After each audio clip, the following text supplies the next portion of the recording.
The other day, a colleague asked me to look again at the now classic bimodal mistake. It's pushed by a certain consultancy, but it is just plain wrong. It's pushed to the idea that there is mode 1, which is people who deal with stuff that is stable, keeping the lights on, all that kind of thing, as opposed to mode 2 that deals with change and is really the exciting bit. And that's, as I say, just plain wrong, not least because it leaves it out an extremely important middle that links between them. One of the people who's pushed back hardest on this is Simon Wardley with his model of pioneers, settlers and town planners. If you like, the town planners, the production people are the mode 1, and the pioneers are the mode 2, the change people.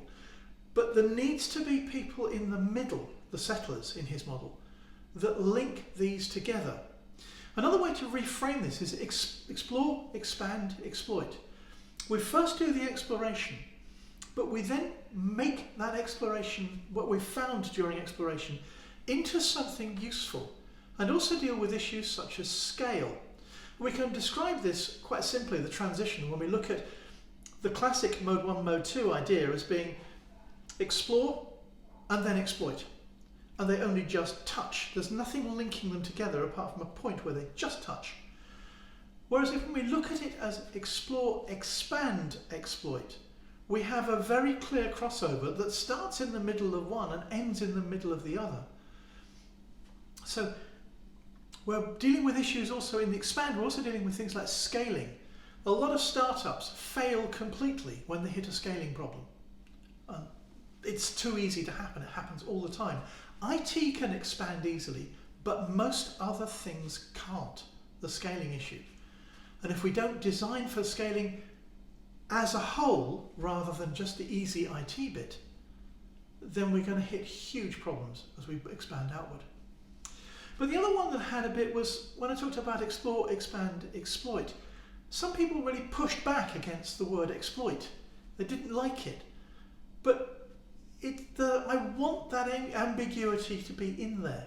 It's really important that it is in there, because exploit is, in the sense of valid functional sense, is exploiting the resources that we have, making good use of it, making the most efficient, reliable, least wasteful use of those resources. But there's also the negative version about exploit in the sense of exploitation, a very dysfunctional view. Now notice what we have in the full Rogers model of this. We have, as I said, the Simon Wardley one roughly, there are some provisos, but roughly maps to the Rogers model of innovators, early adopters, early majority of pioneers, settlers, town planners. It's explore, expand, exploit. But in the Rogers model of technology adoption cycle, there's two more. There's the late majority who do that real focus on getting the best use out of it, which is exploit, as I say, in that functional sense. And then we have what he calls the laggards. I tend to think of them as the stayers. The people who are at the other bleeding edge of any technology, who are working out how to reuse it, how to get the best out of something and a technology that often people have forgotten. Think of rare breeds trusts, plant conservation groups. In the technology space, things like people who still use magnetic core or valve radio. There are certain old technologies that have very real uses, and in some cases are actually coming back. And that's the work of those people at that other bleeding edge of the technology, looping back to the innovators. But when we get this dysfunctional version, the early majority becomes the buyer.